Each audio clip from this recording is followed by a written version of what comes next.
नमस्कार दोस्तों, आज हम जानेंगे कि म्यूचुअल फंड क्या होते हैं और ये किस प्रकार काम करते हैं और हमारे जो इन्वेस्टमेंट गोल्स होते हैं उसको अचीव करने के लिए अंदर किस प्रकार हमारी सहायता कर सकता है। तो आइए जानते हैं म्यूचुअल फंड की। सबसे पहले हम चलते हैं म्यूचुअल फंड की डेफिनेशन के बारे में कि म्यूचुअल फंड की जो डेफिनेशन है वो क्या कहती है। म्यूचुअल फंड की डेफिनेशन के according an investment program funded by shareholders that trades in diversified holdings। ये diversified holdings इक्विटी भी हो सकती है, डेब्ट इंस्ट्रूमेंट भी हो सकता है, गोल्ड भी हो सकता है। ये डिपेंड करेगा कि आपका जो फंड है वो किस प्रकार का है। तो इसके अंदर जो शेयर होल्डर्स होते हैं उनका पैसा इन डाइवर्सिफाइड होल्डिंग्स के अंदर लगाया जाता है एंड इज प्रोफेशनली मैनेज। इसको एक प्रोफेशनल, जिसको हम नॉर्मली फंड मैनेजर कहते हैं, वो मैनेज करता है और वो अपने अकॉर्डिंग, क्योंकि वो प्रोफेशनल होता है, उसको उस फील्ड के बारे में जानकार है वो, तो वो अपने अकॉर्डिंग बेस्ट फंड वो चूज करता है जिसके अंदर हमें मैक्सिमम रिटर्न वो निकाल कर दे सके। उसके बदले में वो नॉर्मली हमारे से 0.5% से लेके 2% तक का वो चार्ज लेता है, जो उसकी फीस के रूप में, जो फंड मैनेजर जो अपॉइंट किया हुआ उसकी फीस के रूप में उसके पास जाता है।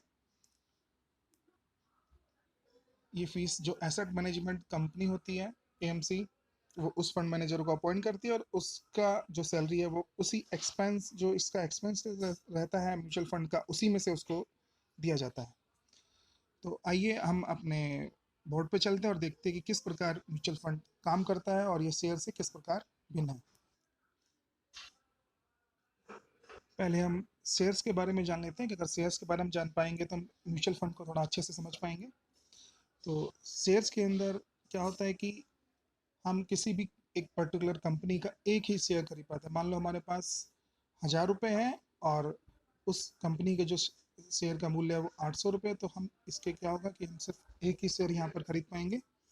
और इस प्रकार से हो सकता है कि कंपनी फ्यूचर के अंदर अच्छा ग्रोथ करे, तो हो सकता है कि इस 800 रुपये के हमारे को बढ़ के डबल हो जाए, तो मैक्सिमम हमें 16,000 1600 रुपये या इससे 3 गुना अगर ये कंपनी अर्न करती है, 3 गुना ग्रोथ देती है, तो हमारे को 2400 रुपये इसके अकॉर्डिंगली वो हमें बेनिफिट होगा।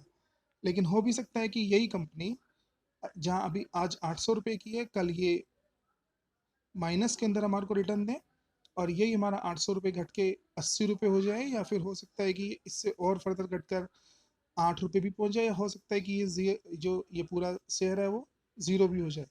तो इसके अंदर हम देख पा रहे हैं कि जो शेयर के अंदर रिस्क एंड रिवॉर्ड रेशियो है वो ज़्यादा है। रिस्क इसके अंदर काफ़ी है, लेकिन उसके अकॉर्डिंगली इसके अंदर जो रिवॉर्ड है वो भी हमारे को काफ़ी ज़्यादा है। तो ये जो शेयर्स होते हैं वो उन लोगों के लिए हैं जो अपना पोर्टफोलियो एक्टिवली मैनेज करते हैं। लेकिन हम ज़्यादातर लोगों के पास समय होता नहीं है, हम प्रोफेशनली हम अपनी जॉब्स के अंदर बिजी होते हैं, अपना बिजनेस हमें करना है या किसी प्रकार का कोई भी काम हमें करना है, तो हम इतना टाइम यहाँ पर स्टॉक मार्केट के अंदर दे नहीं पाते। हमें इसके टेक्निकल्स पता नहीं होते हैं, तो जिसके कारण हम उस शेयर को ना तो हम डेली देख पाते हैं, ना ही इसको ट्रैक कर पाते कि वो शेयर ऊपर जा रहा है या नीचे जा रहा है, तो उसके अंदर हमें नुकसान होने के चांसेस काफ़ी बढ़ जाते हैं। तो इसी का एक अल्टरनेटिव निकल कर आता है। उस अल्टरनेटिव के अंदर उस अल्टरनेटिव के अंदर म्यूचुअल फंड एक काफ़ी अच्छा ऑप्शन है। म्यूचुअल फंड के अंदर क्या होगा, मान लीजिए आपको किसी कंपनी के अंदर इन्वेस्ट करना है, बट आपके पास उतना पूंजी नहीं है कि आप डायरेक्ट उस कंपनी के अंदर इन्वेस्ट कर पाए, तो क्या होगा, म्यूचुअल फंड के अंदर जैसा हमने डेफिनेशन के अंदर देखा था, ये जो डिफरेंट डिफरेंट इंडिविजुअल है उनके लिए ये इन्वेस्ट करता है। इसमें जितने लोग होंगे उतना पैसा सबका कलेक्टिवली इकट्ठा होता है। मान लीजिए 100 रुपये से कोई यहाँ पे जमा कर रहा है, कोई 200 रुपये जमा कर रहा है, कोई 500 रुपये जमा कर रहा है, कोई 1000 रुपये जमा कर रहा है और कोई 100 रुपये जमा करता है। तो इस तरीके से इन लोगों का जो पैसा है वो कलेक्टिवली इकट्ठा होता है म्यूचुअल फंड की जो एएमसी है उसके पास में। और जो उसके अंदर फंड मैनेजर है वो उस पैसे को इन्वेस्ट करता है डिफरेंट डिफरेंट स्टॉक्स के अंदर। इक्विटी भी हो सकता है, डेब्ट इंस्ट्रूमेंट भी हो सकता है, गोल्ड भी हो सकता है। वो आप जो फंड चूज कर रहे हैं उसके अकॉर्डिंगली वो इन्वेस्ट उसके अंदर करेगा। और उसके अंदर आपको कुछ यूनिट्स अलॉट होगी। जितना पैसा आपने फंड मैनेजर को दिया है, एसेट मैनेजमेंट कंपनी को दिया है, उसके अकॉर्डिंगली आपको कुछ यूनिट्स अलॉट होती है, और जो बाजार भाव होता है उसके अकॉर्डिंगली आपको यूनिट्स अलॉट होंगी। और उस यूनिट्स को हम NAV कहते हैं, नेट एसेट वैल्यू। ये काफ़ी इंपॉर्टेंट है, क्योंकि जैसे अगर मार्केट गिरी हुई है तो आपको ज़्यादा NAV उसी अमाउंट के अंदर अलॉट होगी, लेकिन अगर मार्केट वही बढ़ता है और आपकी जो SIP है या लमसम है, अगर आप बड़ी मार्केट के अंदर इन्वेस्ट करते हैं तो NAV आपको कम अलॉट होती है। तो जिन लोगों को सिस्टमेटिकली इसके अंदर इन्वेस्टमेंट करना है, उनके लिए एक SIP काफ़ी अच्छा ऑप्शन है। इसके अंदर जो बाजार के उतार चढ़ाव होते हैं उससे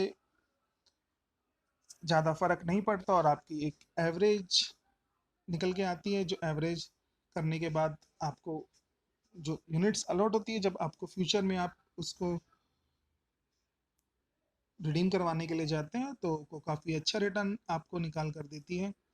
ये नॉर्मली जो इक्विटी म्यूचुअल फंड होते हैं उसके अंदर ये जो रिटर्न निकल के आता है वो 12% से लेके 25%, और कई केसेस के अंदर तो ये 50% तक का भी रिटर्न आपको निकाल कर देते हैं। तो हम देखें कि जो नॉर्मल इंस्ट्रूमेंट होते हैं, सेविंग्स के जो नॉर्मल इंस्ट्रूमेंट्स हैं, FD, और जो दूसरे इंस्ट्रूमेंट होते हैं सेविंग के, जैसे FD हो गया, या फिर दूसरा कोई भी आपको जो नेशनल सेविंग सर्टिफिकेट होते हैं, PPF, तो हम देख पा रहे हैं कि यहाँ पे जो रिटर्न मिलता है म्यूचुअल फंड्स के अंदर वो इन से काफ़ी अच्छा होता है। तो म्यूचुअल फंड उन लोगों के लिए काफ़ी अच्छा इन्वेस्टमेंट ऑप्शन है जो चाहते हैं कि वो रेगुलर इंटरवल पर शेयर मार्केट के अंदर इन्वेस्ट करे और वो खुद भी ट्रैक ना करे उस मार्केट को। ये सारा जो एक प्रोफेशनल होगा फंड मैनेजर, वो उनके बिहाफ पे वो सारा काम करेगा। जब कभी बाजार गिरा होगा तो वो अपना पैसा वो किसी दूसरे फंड के अंदर शिफ्ट कर देता है, जो फंड उस टाइम पे सही वैल्यू पे उसको मिल रहा है। लेकिन अगर जब मार्केट बढ़ता है, फिर वो उसी प्रकार से फंड को चूज करता है कि कहाँ पे उसको जो कौन से शेयर्स को कम अच्छे दामों पे मिल रहे हैं, और वो अपने वापिस जो पैसा होता है वो फंड के अंदर उन फंड के अंदर शिफ्ट कर देता है। जिस प्रकार उससे क्या होता है कि आपको जो रिटर्न निकल कर आता है वो काफ़ी अच्छा एक अमाउंट आपका निकल कर आता है जब आप उसको रिडीम करवाने के लिए जाएंगे। म्यूचुअल फंड कई टाइप्स के होते हैं। अगर हम उसके टाइप्स के बारे में बात करें तो जो लोगों के अंदर नॉर्मली पॉपुलर फंड है वो है इक्विटी म्यूचुअल फंड, जिसके अंदर आपका पैसा इक्विटी मार्केट के अंदर इन्वेस्ट होता है मैक्सिमम जो पैसा होगा। उसके अंदर एक फिर दूसरा फंड है डेब्ट म्यूचुअल फंड, एक हाइब्रिड जो आजकल काफ़ी लोगों के बीच में पॉपुलर है। इसके बाद कुछ लिक्विड्स फंड भी होते हैं जिसके अंदर आपका लिक्विड रूप में होता है। इसका कहने का मतलब है कि कभी भी आप चाहें तो उसको रिडीम कर सकते हैं इंस्टेंटली, और पैसा तुरंत आपके अकाउंट के अंदर ट्रांसफर हो जाता है। नॉर्मल आपको इक्विटी डेब्ट या हाइब्रिड जो फंड होंगे उसके अंदर जो पैसा ट्रांसफर होने के अंदर मिनिमम 2 डेज लगते हैं, लेकिन लिक्विड फंड के अंदर आपका पैसा जो इंस्टेंटली आपके अकाउंट में ट्रांसफर कर दिया जाता है। कुछ आजकल गोल्ड म्यूचुअल फंड भी मार्केट के अंदर है ETF के फॉर्म में। तो इस प्रकार से काफ़ी सारे म्यूचुअल फंड हैं। म्यूचुअल फंड्स के अंदर आप आजकल मार्केट के अंदर आप अगर चाहें तो अगर आपको आप इनकम टैक्स के स्लैब में आते हैं तो कुछ ELSS फंड भी काफ़ी पॉपुलर है। इक्विटी लिंक सेविंग स्कीम इनका नाम है, और 80C के तहत आपको इसके अंदर टैक्स डिडक्शन दिया जाता है। तो ये काफ़ी अच्छा फंड है। ये उन लोगों के लिए है जो टैक्स ब्रैकेट के अंदर हो, चाहते हैं कि वो एक निश्चित टाइम के बाद उनको अपने पैसे की अच्छी ग्रोथ भी मिले, और साथ ही साथ वो आज अपने टैक्स पैसे की बचत भी कर पाए। टैक्स सेविंग के रूप में उनको 80C के तहत छूट भी मिलती है। इस प्रकार म्यूचुअल फंड आपका पैसा बचाने के साथ साथ ही उसके अंदर काफ़ी अच्छी ग्रोथ भी आपको देता है, और आपके जो शॉर्ट टर्म गोल्स है या लॉन्ग टर्म गोल्स उसको वो अचीव करने के लिए आपकी मदद भी करता है। आप अपनी फ्यूचर फाइनेंशियल प्लानिंग के हिसाब से उसके अंदर म्यूचुअल फंड्स के अंदर इन्वेस्ट कर सकते हैं, और एक गोल के तहत आप निश्चित अमाउंट की धनराशि या तो सिप के रूप में, सिस्टमेटिक इन्वेस्टमेंट प्लान, या फिर लमसम के रूप में जमा कर सकते हैं। तो इसके अंदर आपको जो सिस्टमेटिक इन्वेस्टमेंट प्लान होगा उसके अंदर जो आपकी राशि होगी हर महीने आपको एक निश्चित अवधि तक जमा करानी पड़ेगी, लेकिन लमसम होगा कि कभी आपके पास एक्स्ट्रा पैसा आता है तो आप कुछ फंड्स जैसे इंडेक्स फंड्स होते हैं उसके अंदर अगर लमसम के रूप में आप जब कभी भी मार्केट गिरती है उसके अंदर इन्वेस्ट करेंगे तो वो काफ़ी अच्छा भविष्य के अंदर आपको रिटर्न देगी। वहीं सिप क्या होगा, मार्केट को एवरेज करती है और ये कभी मार्केट बढ़ी हुई है घटी हुई तो उससे एक एवरेज आपकी राशि का हो जाएगा, जिससे आपको भविष्य के अंदर काफ़ी अच्छा लाभ होगा और आपका जो फंड है वो काफ़ी अच्छी ग्रोथ कर पाएगा। उम्मीद है ये जानकारी आपको पसंद आई होगी। धन्यवाद।